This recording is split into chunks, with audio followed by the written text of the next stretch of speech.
Today, I'm diving into a wild story where a cop gets caught on tape urging his coworker to get drunk and take him out. Let's see what happens when I try to break down this insane situation.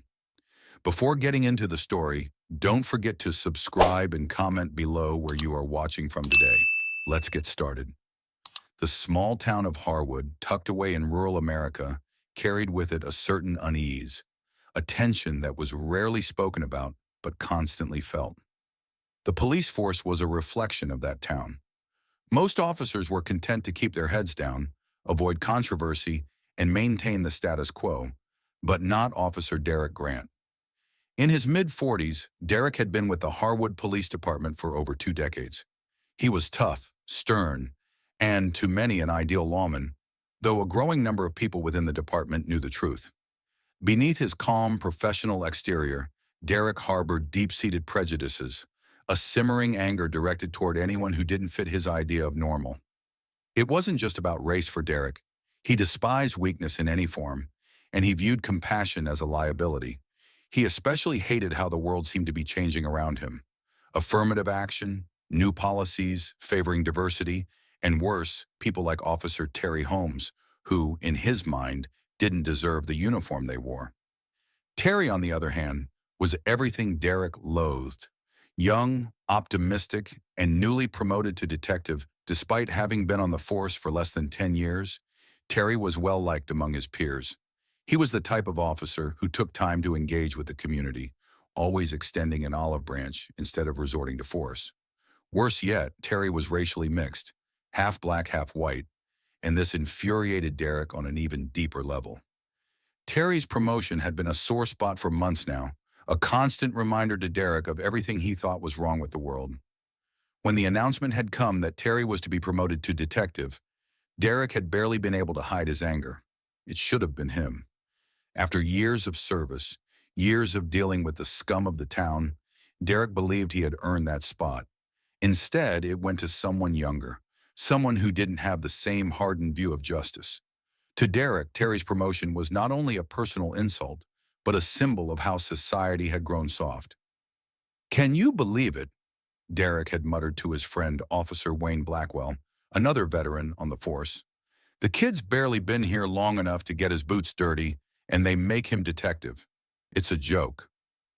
Wayne, though he shared some of Derek's grievances about the department's changes, wasn't nearly as bitter. He'd shrugged it off, trying to stay out of the fray. But Derek wasn't going to let it go that easily. This wasn't just about a promotion. It was about respect. It was about power. And more than anything, it was about showing Terry that he didn't belong. Derek's plan didn't form overnight. He was too calculated for that. He had always been the kind of man who played the long game. If there was one thing Derek was good at, it was reading people. He could see Terry's weaknesses, his desire to be liked, his over-reliance on others' opinions, and most of all, his desire to fit in with the veteran officers. Derek could use all of that to his advantage. It started small. Derek knew that Terry, though confident in his abilities, was still new enough to feel the weight of his promotion.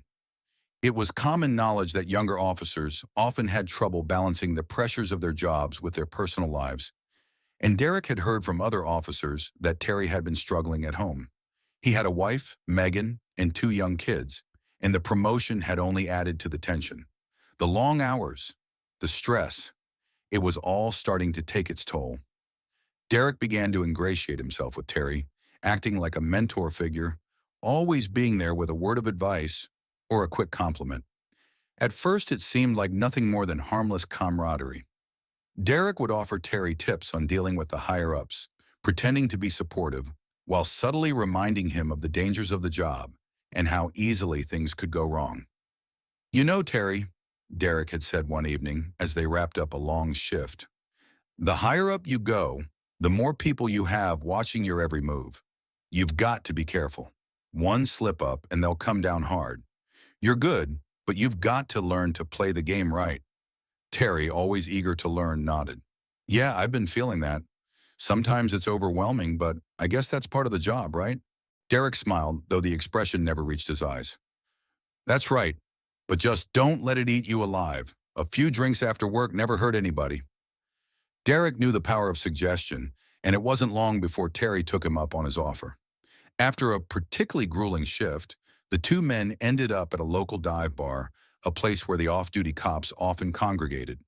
It was dark, musty, and out of the way, the perfect spot for Derek's next step. At first, they kept the conversation light, talking about cases, the state of the town, the usual topics of disgruntled police officers. But as the night wore on, Derek pushed the conversation into deeper waters. He knew that Terry had been under pressure lately, and he began to stoke the fire. "You're doing a great job, Terry. Everyone knows it," Derek said, taking a long swig of his beer. "But don't let them push you too hard. You've got to look out for yourself. These people, they don't care about you. You mess up and they'll throw you under the bus faster than you can blink." Terry frowned, the beer starting to loosen him up. "Yeah, I guess. It's just tough sometimes, you know? The job, the kids.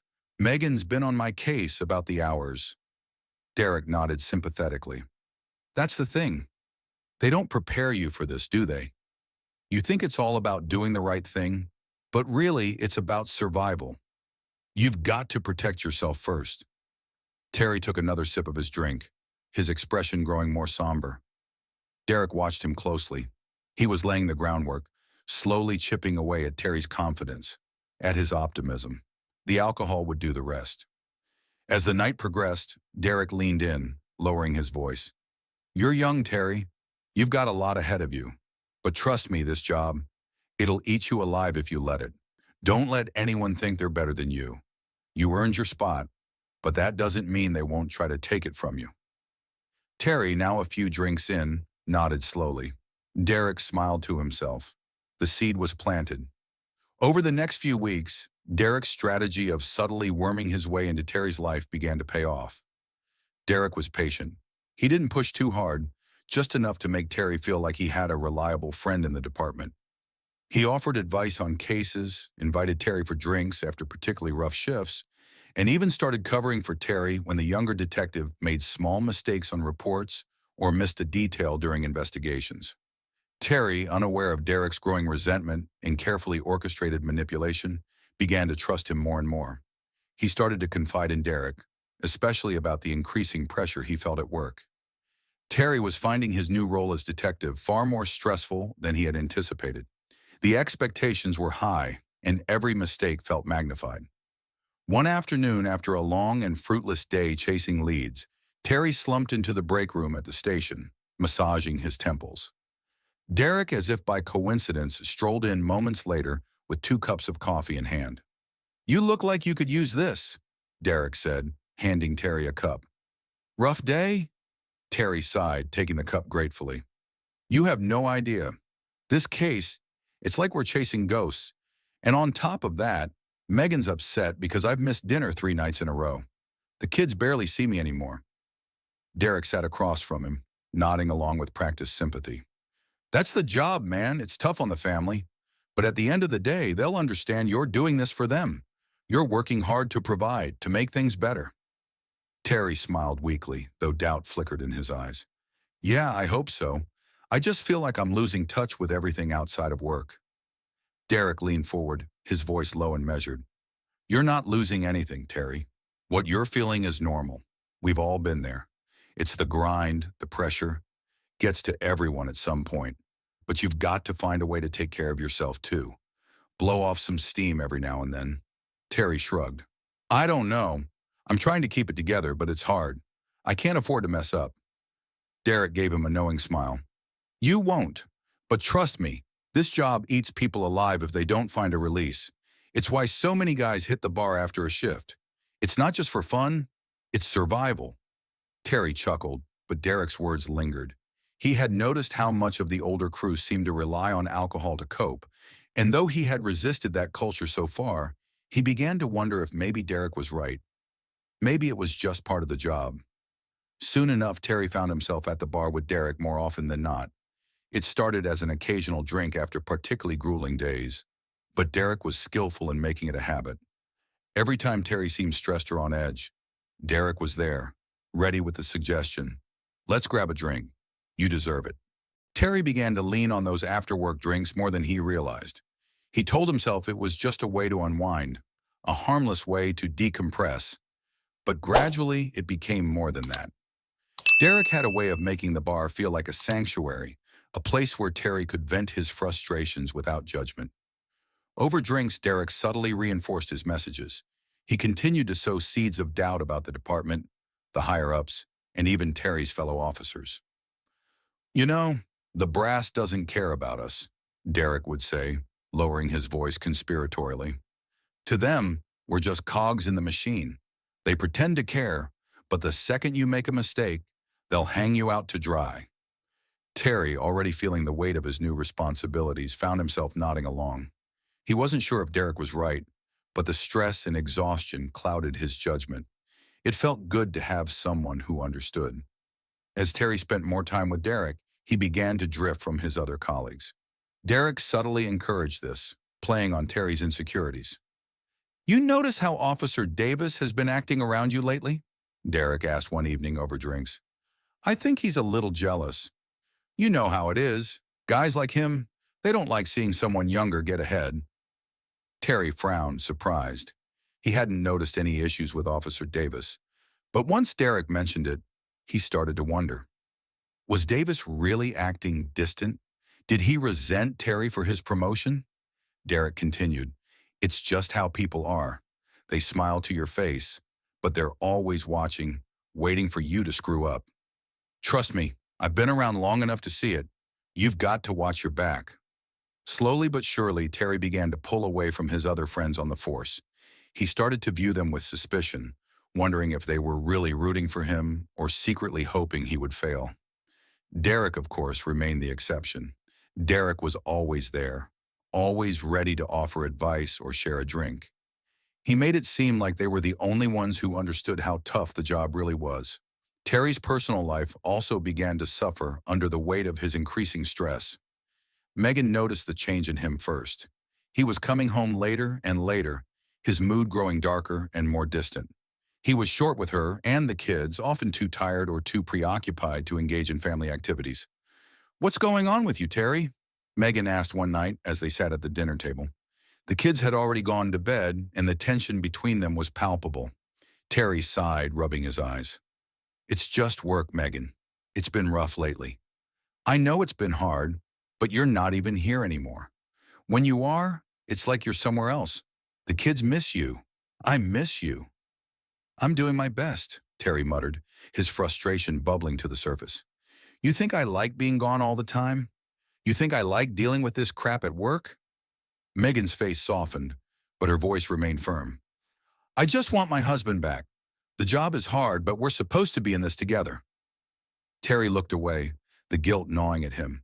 He knew she was right, but the weight of his responsibilities, combined with Derek's constant pressure, was dragging him down. Instead of confronting the issue, he found himself slipping further into the unhealthy routine he and Derek had established. After long shifts, he would join Derek at the bar, the alcohol numbing the stress but also deepening the distance between him and his family. Derek, of course, noticed the change. "Megan giving you a hard time?" he asked one night after noticing Terry's sour mood. Terry nodded, staring into his glass. "Yeah, she doesn't get it. She doesn't understand how tough things are right now." Derek smirked. "That's because she doesn't live in this world, Terry. She doesn't see what we see every day. You've got to do what's right for you. The job comes first. If you let the stress get to you, you won't be any good to anyone. Not her, not the kids, not anyone." Terry took another long drink. "Maybe you're right." Derek leaned back, satisfied. He had Terry exactly where he wanted him. Terry's life was unraveling at a slow but steady pace. At work, he remained functional, completing his tasks with the same level of diligence as before. But the cracks in his facade were becoming more visible to those who knew him well. His once optimistic approach to policing had given way to cynicism, and his energy levels had plummeted. He had less patience, and his interactions with other officers were increasingly strained. One day, as they were wrapping up a briefing on a case, Sergeant Davis, who had always been a mentor to Terry, approached him with concern. "Terry, I've been meaning to talk to you," Davis began, his voice low. "You haven't been yourself lately. Is everything okay? I know this job can get to you, but if you need to take a step back for a bit..." Terry cut him off. a slight edge to his voice. I'm fine, Davis. Just got a lot on my plate. The promotion's been a lot to handle. Davis studied him, his brow furrowing. I get that, but don't let it eat you up. You've worked hard to get here. If you need support. I said I'm fine, Terry snapped more harshly than he intended. Davis blinked in surprise at the uncharacteristic outburst, but didn't press further. Instead, he gave a slight nod, stepping back. As Terry watched Davis walk away, guilt clawed at his chest. He hadn't meant to lash out. Davis had been nothing but supportive, but now, thanks to Derek's constant whispers, Terry viewed even Davis with suspicion. Were his colleagues really on his side, or were they waiting for him to fail? The line between friend and foe was blurring, and Derek's influence was making it harder to tell. Later that day, when Terry relayed the conversation to Derek, his so-called friend only fueled his distrust. See? I told you, Derek said, leaning back in his chair with a smug look. They're watching you, waiting for you to slip up. You have to be careful, Terry. People like Davis, they act like they care, but deep down they're jealous of your promotion. You can't trust anyone but yourself in this job. Terry frowned, unsure. I don't know, Derek. Davis has always been good to me. He's just worried, I think. Derek scoffed. Worried? Please. The guy's been passed over for promotion twice now, and you think he's happy to see you rise through the ranks while he's stuck in the same spot? Trust me, Terry. I've been around long enough to know how these people operate. It's survival of the fittest out here. And right now, you're a target. Terry took a deep breath, conflicted but slowly buying into Derek's narrative. It felt like Derek was the only one who truly understood the pressures he was under. He was becoming more and more reliant on their after-work drinks to help him unwind and clear his head. As the months wore on, Terry's relationship with alcohol deepened. What had once been an occasional drink to decompress became a regular habit. He'd tell himself it was just to take the edge off, just to get through the day. But soon enough, it became clear that the drinking was affecting him in ways he hadn't anticipated. Megan noticed it first. Terry was staying out later than ever, coming home after midnight reeking of alcohol, his words slurring slightly. At first, she tried to be patient, believing that it was just a rough patch. But as time went on, her patience began to fray. One evening after Terry stumbled through the front door later than usual, Megan confronted him. Terry, this has to stop, she said, crossing her arms. You've been out almost every night this week, and when you are home, you're barely present. What's going on? Terry, still slightly drunk, sighed heavily, dropping onto the couch. It's work, Megan. You wouldn't understand. Try me, she shot back, her voice sharper than she intended. I want to understand, Terry, but you're not even talking to me. You're just drinking and shutting me out. Terry rubbed his face, groaning. I'm dealing with a lot, okay? The promotion, the pressure, it's all piling up. I need a way to unwind. And getting drunk with Derek every night is your solution? Megan's voice was thick with frustration. That's not unwinding, Terry. It's running away. Terry stood up abruptly, anger flashing in his eyes. You don't get it, Megan. You have no idea what it's like. The stress, the cases, the constant pressure to prove myself. Derek gets it. He's been there. I need this. Megan's expression softened, but the hurt was clear in her eyes. I'm your wife, Terry. I should be the one you turn to when things get hard. But it feels like you've already made your choice. She left the room quietly, leaving Terry standing alone, his heart heavy with guilt. But instead of acknowledging the deeper issues, Terry found himself slipping further into Derek's toxic influence, convincing himself that the alcohol and the company of Derek were all that kept him sane. Derek, for his part, was always ready to exploit Terry's growing dependence on their friendship. By now, Terry had isolated himself almost completely from his other colleagues, viewing them as competitors rather than allies.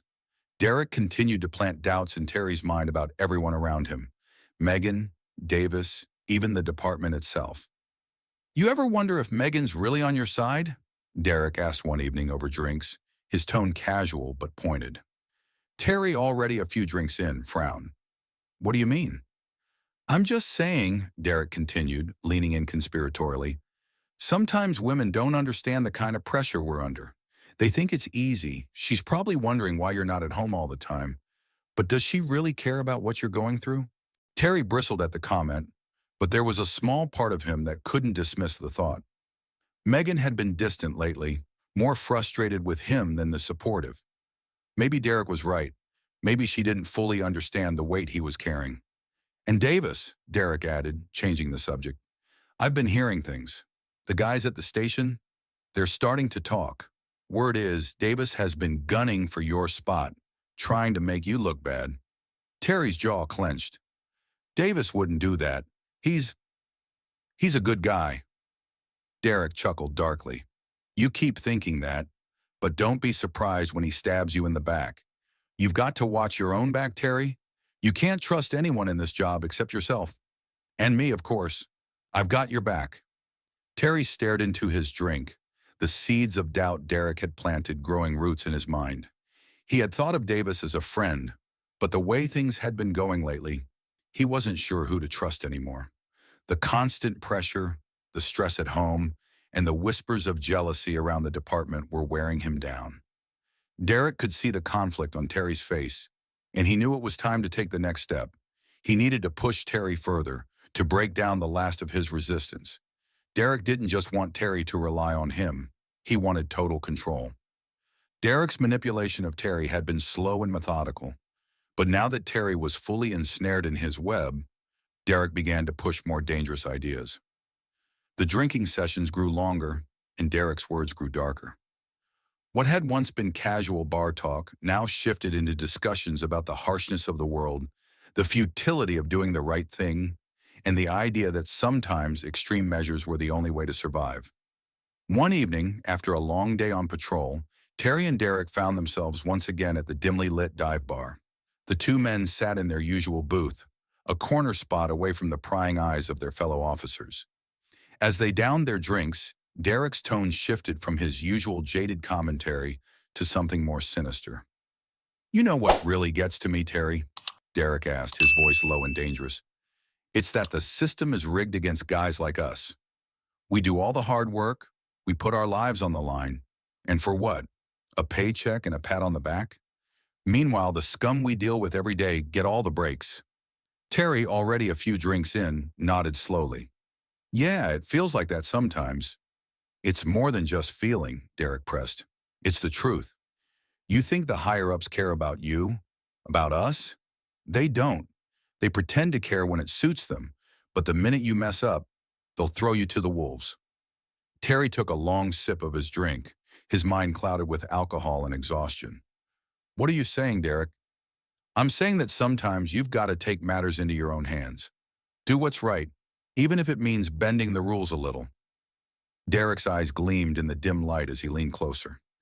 You ever think about what it'd be like to really take control? To stop playing by their rules and do what needs to be done?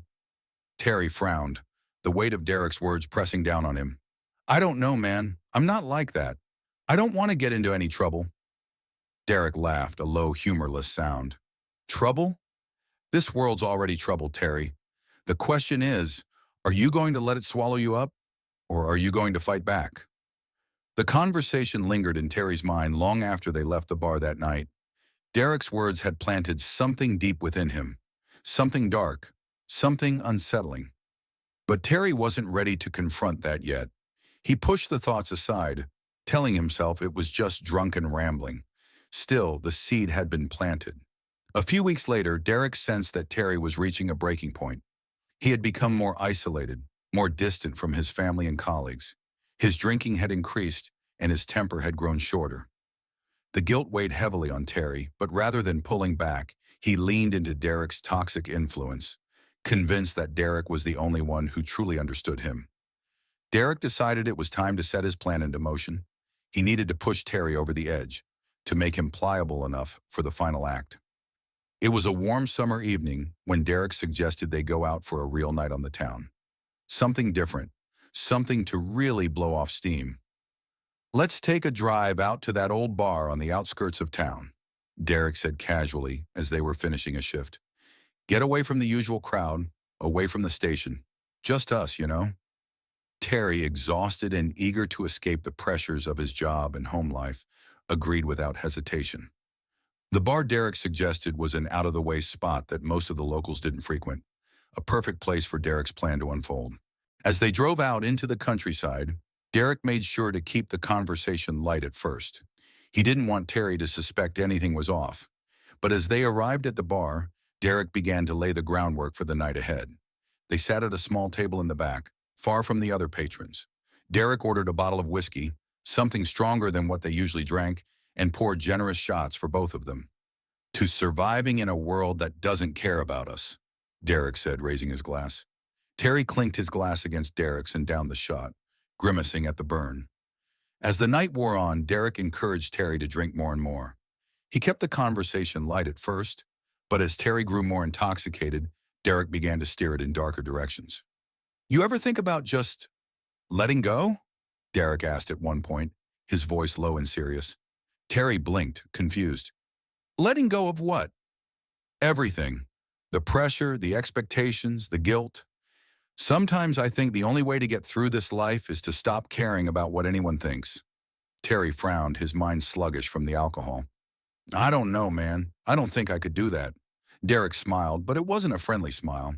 It was the smile of a man who knew he was in control. "Everyone has a breaking point, Terry. You just haven't reached yours yet." As the night wore on, Terry became more and more intoxicated. His vision blurred, and his thoughts grew hazy. Derek, who had been nursing his own drinks carefully, was still sharp, watching Terry closely. At one point, as Terry slumped forward in his chair, Derek leaned in and whispered, "Let's get out of here." Terry, too drunk to argue, nodded weakly. Derek helped him to his feet and guided him out to the car.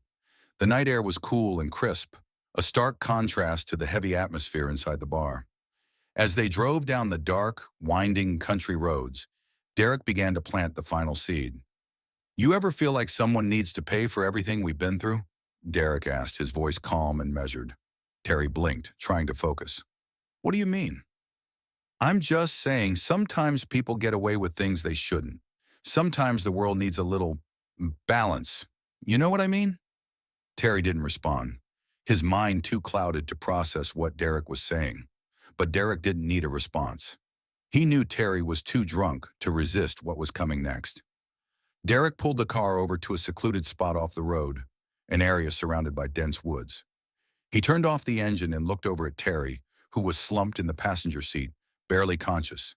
"This is it, Terry," Derek said softly. "This is where you take control." Terry's head lolled to the side, his eyes half closed. "What? What are you talking about?" Derek reached into the glove compartment and pulled out a small pistol, one Terry had seen Derek carry before. But tonight, the gun wasn't meant for self-defense. Derek placed the gun in Terry's hand, forcing his fingers around the grip. "Tonight, we're going to settle things. You've had enough of playing by their rules. It's time to make your own." Terry stared at the gun, his mind spinning. "No, I can't." "You don't have a choice," Derek said, his voice firm. "Do it, or someone else will." Terry's hand trembled as he held the gun. His mind was a swirling mess of confusion, fear, and alcohol-induced fog. He couldn't think clearly, couldn't process what was happening. But Derek's voice, calm and commanding, cut through the haze. "This is the only way, Terry. You have to do it." The cold metal of the gun felt foreign in Terry's shaking hand. His vision was blurry, and his mind clouded by the heavy haze of alcohol. The weight of the weapon was unsettling, but Derek's voice, calm and insistent, kept pushing him forward. "You've got to do this, Terry," Derek urged. "You've come too far to turn back now. No one's going to protect you. It's you against the world. You either take control or let them destroy you." Terry's heart pounded in his chest, but his thoughts were sluggish, every word from Derek sinking into his consciousness like poison. He couldn't think straight, couldn't find the strength to argue. Somewhere deep down, a voice of reason screamed at him to stop, to throw the gun away. But that voice was drowned out by the alcohol and the overwhelming pressure that Derek had been applying for months. "I can't," Terry whispered, his voice shaking. "I don't want to." Derek's eyes hardened. "You don't have a choice. You're in this now. There's no turning back." Terry's hand trembled as he clutched the gun, his knuckles white. He felt trapped, cornered by Derek's manipulation, by his own fear and confusion. Derek's words had been weaving their way through his mind for months, planting seeds of doubt, anger, and mistrust. Now those seeds were blooming into something dark and dangerous. "You've been the good guy long enough, Terry," Derek continued, his voice low and venomous. "But where's it gotten you? Stressed out, isolated, drowning in guilt. The world doesn't care about good guys. It eats them alive. You've got to be stronger than that." Terry stared down at the gun in his hand, the barrel pointed toward the dark woods beyond. His thoughts raced, a whirlwind of fear, anger, and confusion. Every fiber of his being told him this was wrong, but Derek's voice was so commanding, so sure. "You think you can keep playing the hero?" Derek sneered. "Look where it's gotten you. Your career's falling apart, your wife doesn't respect you, and everyone at the station is waiting for you to fail. You're alone, Terry, except for me. I'm the only one who's ever had your back." Derek's words cut deep, feeding into Terry's insecurities, the doubts that had been festering in his mind for months. He was exhausted, emotionally and physically drained. He couldn't see a way out. "I'm your friend, Terry," Derek said softly, leaning closer. "I've always been there for you, but you've got to show strength. You've got to take control, or the world will crush you." Terry's hand tightened on the gun, his mind teetering on the edge of a dangerous precipice. Derek was the only person who had been there for him, the only one who seemed to understand. But this wasn't right. Something deep inside him fought against it, a flicker of the man he used to be, the man who believed in justice, in doing the right thing. "I don't know if I can," Terry said, his voice barely audible. Derek's expression darkened. "You have to." Derek could sense that Terry was slipping, that he was hesitating. The months of manipulation, the careful cultivation of Terry's insecurities, were all leading up to this moment. Derek knew he couldn't let Terry back down now, not when he was so close to achieving his twisted goal. Without warning, Derek reached out and grabbed Terry's hand, the one holding the gun. He pressed it harder into Terry's grip, forcing the gun to stay steady, pointing it out into the darkness. "You've already made your choice, Terry," Derek said, his voice cold and menacing. "There's no going back now." Terry's heart raced, panic rising in his chest. He tried to pull his hand away, but Derek's grip was iron. "Derek, stop!" Terry pleaded, his voice hoarse.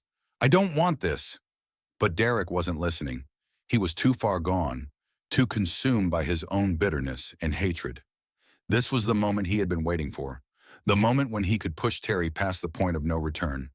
With a sudden, violent motion, Derek jerked the gun out of Terry's hand and pointed it at Terry's chest. The cold, hard barrel pressed into Terry's skin, and in that instant, everything seemed to stop. "You think you can just walk away from this?" Derek hissed, his eyes wild with rage. "You're in too deep. You're either with me, or you're nothing." Terry's breath caught in his throat. He could see the madness in Derek's eyes, the twisted logic that had driven him to this point.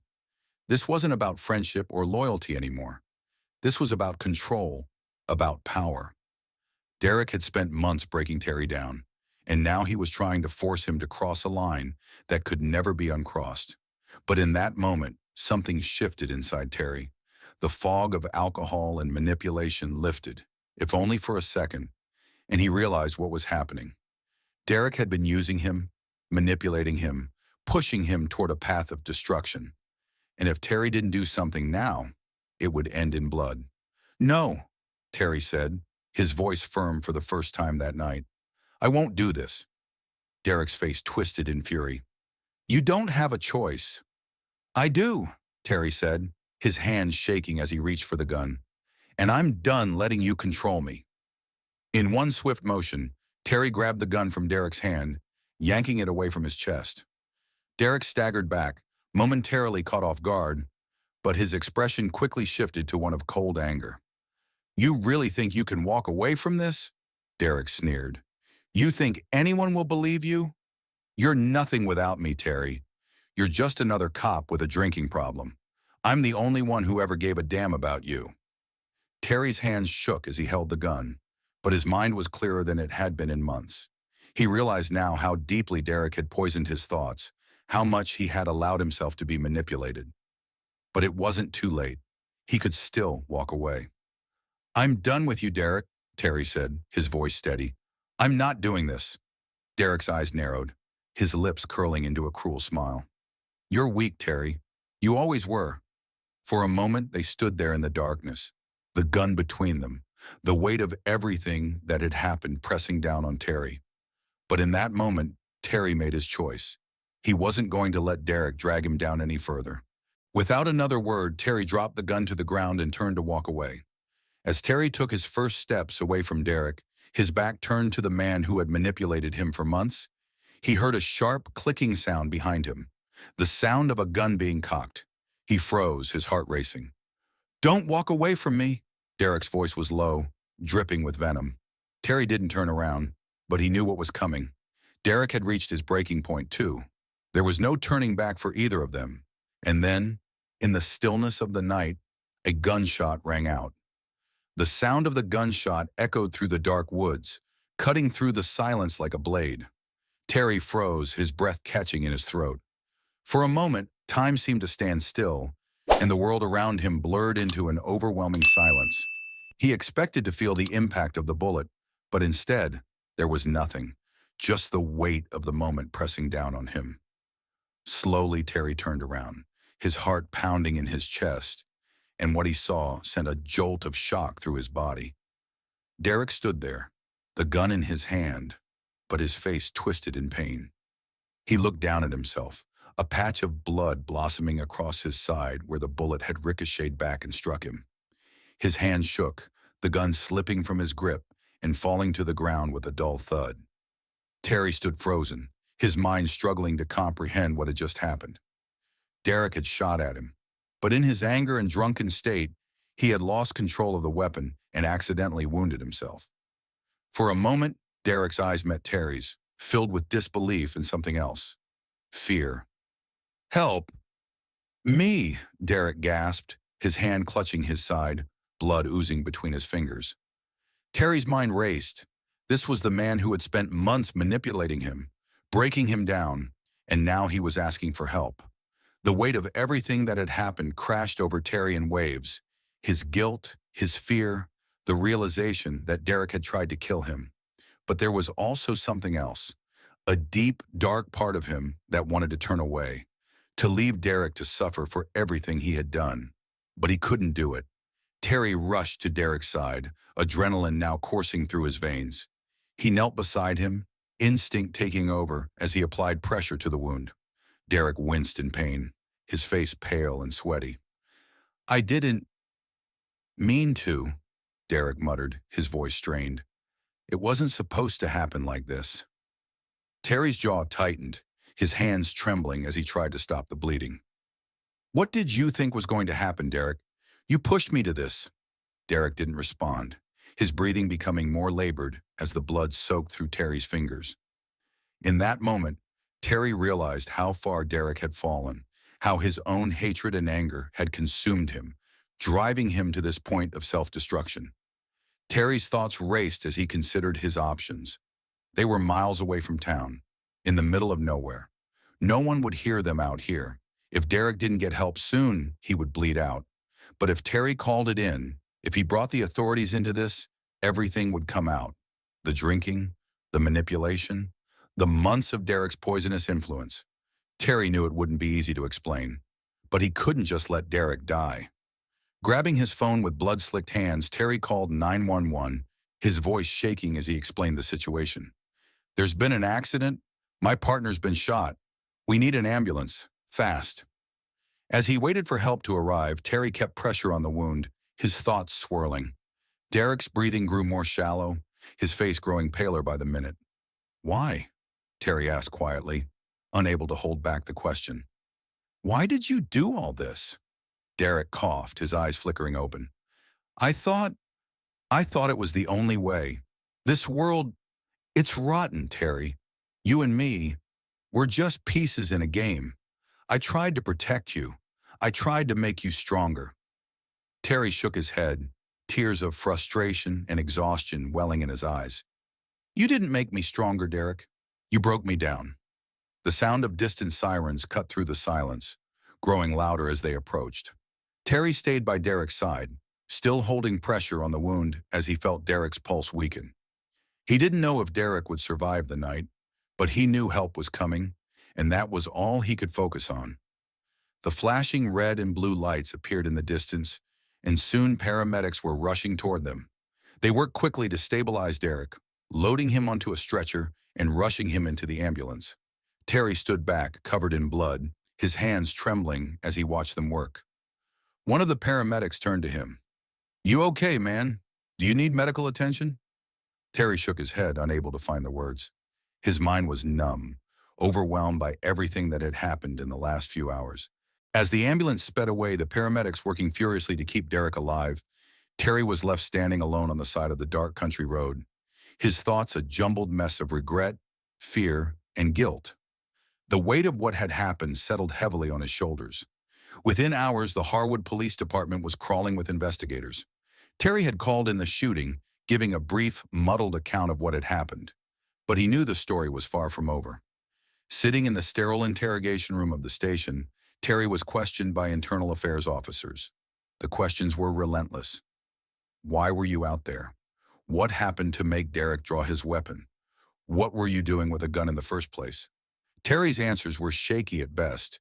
He tried to explain that it had been an accident and that Derek had lost control. But the more he talked, the more he realized how impossible it was to fully explain the months of manipulation, the toxic influence that Derek had wielded over him. To the investigators, it looked like two officers who had gone rogue, drinking and fighting out in the middle of nowhere, and now one of them was fighting for his life. As Terry sat there exhausted and emotionally drained, he realized how deeply Derek had entangled him in this web. The investigators weren't just looking into the shooting, they were looking into Terry, into his record, into the months of drinking and erratic behavior that had been building since his promotion. Everything Derek had warned him about, the judgment, the scrutiny, it was all coming to pass. Days passed and word finally came that Derek had survived his wounds. He was stable, but in critical condition, and it would be a long time before he fully recovered. Terry wasn't sure how to feel about the news. Part of him was relieved that Derek hadn't died. He hadn't wanted that on his conscience. But another part of him dreaded the moment when Derek would wake up and the full story would come to light. As the investigation dragged on, Terry found himself suspended from the force, pending the outcome of the inquiry. His life was unraveling at an even faster rate than before. Megan had left with the kids, unable to deal with the strain of the last few months. His colleagues at the station were distant, many of them unsure what to believe. But through it all, one thing became clear to Terry. He had let Derek control him for far too long. He had allowed himself to be manipulated, to be dragged down into a spiral of darkness that had nearly destroyed him. Now, standing at the edge of that precipice, Terry knew that he had to take control of his life once again. Weeks later, when Derek finally regained consciousness, Terry was called in for another round of questioning. This time, Derek's version of events would be taken into account, and Terry knew that it could go one of two ways. Derek could lie, continuing to manipulate the narrative to protect himself, or he could tell the truth about what had happened that night. To Terry's surprise, Derek chose the latter. When questioned, Derek admitted to his role in the events leading up to the shooting. He confessed to the months of manipulation, to encouraging Terry's drinking, to pushing him toward the breaking point. Derek's confession, combined with Terry's own testimony, painted a damning picture of a man who had been consumed by his own bitterness and hatred. In the end, Derek was charged with attempted murder and misconduct, and Terry was cleared of any criminal wrongdoing. However, the damage had been done. Terry's career in the police force was over. His reputation had been tarnished, and his personal life lay in ruins. Months passed and the dust began to settle. Derek was sentenced to prison, and Terry found himself trying to piece his life back together. Megan had filed for divorce, taking the kids with her, and Terry had moved out of town, leaving behind the wreckage of his former life. But despite everything, Terry found a sense of clarity in the aftermath. He had allowed Derek to poison his mind, to push him to the brink of self-destruction. But in the end, he had made the choice to walk away. It wasn't a clean break, and the consequences had been devastating, but Terry had finally reclaimed control over his own life. As he stood on the edge of a new beginning, Terry knew that the road ahead would be long and difficult, but for the first time in a long time, he felt a sense of hope. He had faced the darkness within himself, and though it had nearly consumed him, he had emerged on the other side. In the wake of the shooting and Derek's eventual arrest, the Harwood Police Department was left reeling from the scandal. Derek, the once respected officer who had carefully cultivated a persona of authority and strength, was now exposed as a deeply manipulative and corrupt figure. His control over Terry had been systematic, born from years of pent-up anger, hatred, and a desire to maintain his twisted version of justice. The media, eager for a story, descended on the small town. News outlets painted a lurid picture of the events, portraying Derek as a villain and Terry as either a victim or a willing accomplice, depending on the headline. But the truth was far more complicated, as the investigation into Derek's behavior unraveled a web of deceit that went back years. Derek's manipulative tactics had not been limited to Terry. As investigators dug deeper, they uncovered reports from other officers who had felt pressured by Derek's influence. He had created a toxic environment within the department, where his racist views and harsh methods went unchallenged. The revelation sparked outrage, not just within Harwood, but nationally, as the case became a symbol of the broader issue of police misconduct. In court, Derek was forced to face the consequences of his actions. He was charged with attempted murder, assault, and numerous counts of misconduct. His downfall was swift and brutal. During the trial, Derek attempted to justify his actions, claiming he had been trying to toughen Terry up to prepare him for the harsh realities of life on the force. But his defense fell flat. The jury saw through his excuses, and Derek was sentenced to a lengthy prison term. For Terry, the fallout from the incident was equally devastating. Though Derek had confessed to much of his manipulation, clearing Terry of any criminal charges, his reputation was still in tatters. The media scrutiny, combined with the public's growing anger at the police department, left Terry feeling isolated and ashamed. Suspended from the force, Terry found himself at a crossroads. He had once believed in the power of law enforcement to make a difference, but after everything he had been through, that belief had been shattered. His personal life was in ruins as well. Megan, who had supported him through much of his early career, had finally reached her breaking point. The months of stress, secrecy, and emotional distance had taken their toll on their marriage, and she filed for divorce shortly after the trial. Terry moved out of their family home and into a small apartment on the outskirts of town. Alone and directionless, he struggled to make sense of what had happened. He had spent so long trying to be the perfect officer, the perfect husband, the perfect father, but now all of that was gone. His career, his family, his sense of purpose, all of it had been stripped away. But even in the depths of his despair, Terry knew he couldn't let Derek's actions define him. Slowly, he began the difficult process of rebuilding his life. He sought out therapy, something he had resisted for years, believing that seeking help was a sign of weakness. But therapy became a lifeline, a way for him to process the trauma he had experienced and to confront the deep insecurities that Derek had preyed upon. In therapy, Terry explored the toxic dynamics that had shaped his relationship with Derek. He realized how vulnerable he had been to Derek's manipulation, how his own fear of failure had made him susceptible to Derek's influence. But more importantly, Terry began to forgive himself. He had made mistakes. He had allowed Derek to control him for too long, but he had also made the choice to walk away. That choice had saved his life, and it was the first step toward reclaiming his identity. As Terry worked through his personal issues, he also began to consider what his future might look like. He knew he couldn't return to the police force, not after everything that had happened, but he still wanted to make a difference. He had spent years on the streets, seeing firsthand the challenges faced by the community, especially young people who were at risk of falling into cycles of violence and crime. Terry reached out to a local community center that worked with at-risk youth. He began volunteering there, mentoring kids who, like him, had struggled with feelings of isolation, anger, and fear. At first, the work was challenging. Many of the kids were distrustful of authority figures, and Terry had to prove that he wasn't just another cop looking to impose rules on them. But over time, he earned their trust, sharing his own story of failure and redemption. As Terry found new purpose in his work with the community center, He also began to think about how he could share his story more broadly. For months, he had remained silent, allowing the media and the public to shape the narrative of what had happened between him and Derek. But now, with some distance from the events, Terry felt ready to reclaim that narrative. He started writing. At first, it was just for himself, a way to process everything that had happened. But as the pages filled up, Terry realized that his story had the potential to reach others, to make a real impact. He wrote about his early days on the force, the idealism that had driven him to become a cop, and how that idealism had slowly eroded under the weight of the job. He wrote about Derek, about how their friendship had started innocently enough, but had quickly turned into something darker. And he wrote about the night of the shooting, when everything had come crashing down. Terry sent the manuscript to a few friends and colleagues for feedback, and their responses were overwhelmingly positive. They encouraged him to share his story with the world, to use his experience as a way to spark important conversations about police reform, mental health, and the dangers of unchecked power. With their encouragement, Terry reached out to a few publishers. To his surprise, several expressed interest in his book.